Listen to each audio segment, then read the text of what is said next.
Well, I'm still faffing about with the car. I don't know what time I stopped tonight. Was it?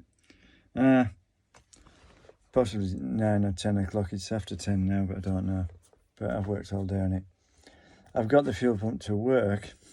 Well, now which one's in. I think I put the original one in, but it wouldn't work. I did it. I've snapped a union on that. I've snapped a union on the second-hand one I bought, because the Amazing special tool, it has really tiny screws to tighten the arms on it. Well, you slacken them and adjust the length of the arms to make it fit the pump. I think it's a generic one, but I'm not sure. But that doesn't work. It has really small nuts on the back of the screws, and they're very difficult to get to when it's on the pump. I haven't a spanner that fits them because they're so small. I think I might have a socket, but there's no way to put a socket underneath, and an Allen key in it. And now I've lost a screw as well, but if I turn it upside down, I won't get an Allen key in. If I take the screw up and put it the way I won't get an Allen key from underneath.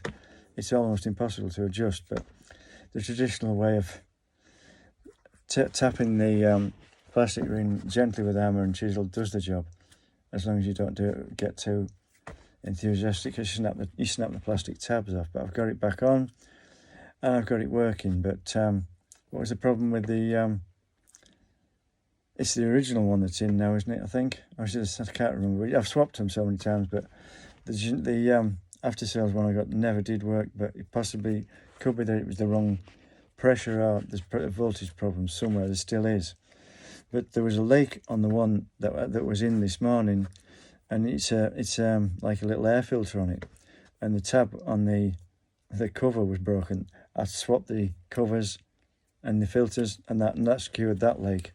I've got the ring in tight enough to cure all the other leaks, and I've just pushed a union into the hole that I drilled the hole out a bit bigger with the pump out of the car. I pushed a screw-in union in it. It seems to sail because there's no fuel leaks on it, and it pumps. But if that was leaking, it wouldn't pump because it equalises the pressure in the system. It isn't a return pipe. But it only works if I connect wires straight from the battery to the pump. It won't work through the ignition. I don't know why it's doing that. But other than that, I think all the other systems are working. But now I've faffed about so much. I don't know, is it a transducer, a transcender, I don't know. It connects to the well, there's one on the sort of shroud for the ignition key. I've snapped the wires to that. There are two shrouds because I have two sets of ignition keys. I don't know which is which, but now I've snapped the wire into that. But I did have a key into a... well, actually, I got a bit enthusiastic. I've snapped the ignition key off the column. The lock off the column, because I lost the original ignition key, which wouldn't start it for some reason. I don't know. But obviously I've smashed that, but I haven't smashed it all out. So I don't know. I've got a different set of keys with I think it's the right shroud on the lock, but it's not starting it now. The wires to the shroud are broken. It's getting complicated, but I stopped because it got dark.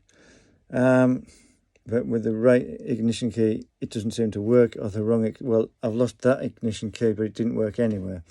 I don't know why there's a voltage problem to the pump, but if you connect it directly, it works, but not with that ignition key, which switches the ignition on. But I have a coder. It's a cheap one, and I've forgotten the pin to it. So I don't know whether the coder will work, but if it goes into the onboard diagnostic socket, but that won't work with a cheap handheld on OBD2 scanner. But it's been in there for months, and it's got damp, I think, and possibly it's shorted something inside that. But I just get a connection fault. I don't know. I've brought it in to see if warming it up does any good, but other than that, I don't know. And now they're flipping whatever this transducer or whatever it is, I've snapped the wire into it, so that's going to be difficult to connect. I don't know. Other than that, I've no idea really. There's a servo out of one of the... I've taken it out of one of the central locking mechanisms because there's a problem with one of those. The door locks without it in, but you can't unlock it from outside.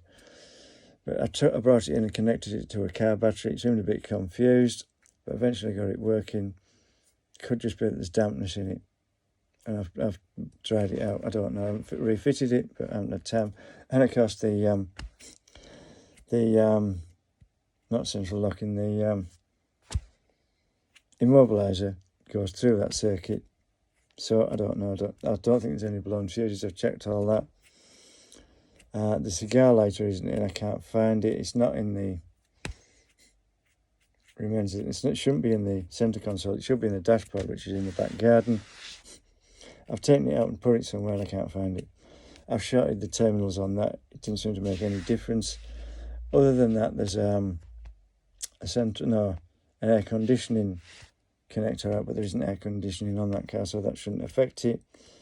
I don't know. I mean, surely the cigar lighter has two terminals. You just connect across them. Connecting it and unconnecting that doesn't make any difference.